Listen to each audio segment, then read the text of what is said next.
Выставочный боксерский поединок между американцами Майком Тайсоном и Роем Джонсом-младшим завершился в ничью. Бой бывших чемпионов мира прошел в Лос-Анджелесе. Боксеры провели 8 раундов по 2 минуты в 12-унцевых перчатках. Отметим, что в этой встрече не велось официальное судейство, поэтому результат не будет внесен в официальную статистику. Подсчет очков вели экс-чемпионы мира Кристи Мартин, Винни Пациенца и Чет Доусон. По итогам боя оба спортсмена заявили о том, что не согласны с результатом и что готовы еще раз выйти на ринг, чтобы выявить победителя. Якутские боксеры провели свои первые поединки на чемпионате России. Соревнования стартовали в Оренбурге. В первый день на ринг вышли 4 представителя якутской школы бокса. В весовой категории до 49 килограммов Борис Сидоров раздельным решением судей победил у Максима Голикова из Орловской области. Его следующим соперником будет Мухаммад Бахаев из команды Северо-Западного округа. Также победу одержал Евгений Мартынов, который на этом турнире представляет Санкт-Петербург. Якутянин единогласным решением выиграл у своего сокомандника Авдея Царенко. В следующем поединке он сойдется с Шандуром Иваненко из Ростовской области. Якутяне Аял Степанов и Николай Григорьев потерпели поражение и выбыли из турнира.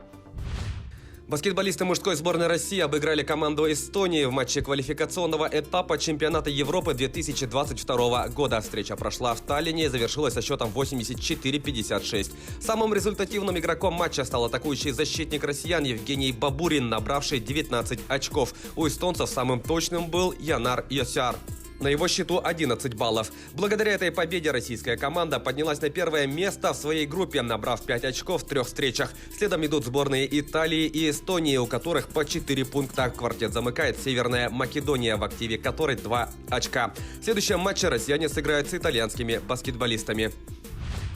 Футболисты Ростова на своем поле со счетом 4-1 выиграли у московского «Динамо» в центральном матче 16-го тура Тинькофф российской премьер-лиги. В составе победителей 3 результативными ударами отметился Дмитрий Полос, для которого этот хэт-трик стал первым в карьере. Еще одно взятие ворот провел Харен Байрамян. Единственный мяч гостей забил Никола Мора. В турнирной таблице чемпионата Ростов занимает 3-е место, набрав 29 пунктов. Московский клуб идет на 5-й строке, имея на счету 27 очков. В следующем туре ростовчане 6 декабря дома сыграет с Уфой, а динамовцы в этот же день на своем поле встретятся с Тульским Арсеналом. Россияне стали призерами в гонке с раздельным стартом классическим стилем на 15 километров на этапе Кубка мира по лыжным гонкам. Соревнования проходят в Финляндии. Бронзовую медаль завоевал Александр Большунов. Вторым линию финиша пересек Алексей Червоткин. Победу праздновал Йоханнес Клебо, преодолевший дистанцию за 34 минуты 4,6 секунды. Российские спортсмены отстали от него на 15 и 18 секунд соответственно. Также в десятку лучших попали Илья Семиков, показавший 7-й результат, Евгений Белов, приехавший 8-м, и Илья Порошкин, ставший 9-м. Спортсмены сборной России завоевали 12 медалей на чемпионате Европы по скалолазанию. Турнир прошел в Москве. В последний соревновательный день участники состязались в дисциплине многоборья, где разыгрывались олимпийские лицензии. У женщин золото завоевала россиянка Виктория Мешкова. Ее соотечественник Алексей Рубцов праздновал победу среди мужчин.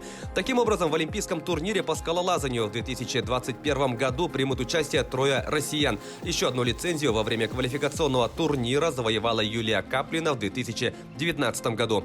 Таковы главные спортивные новости к этому часу. Занимайтесь спортом и будьте здоровы!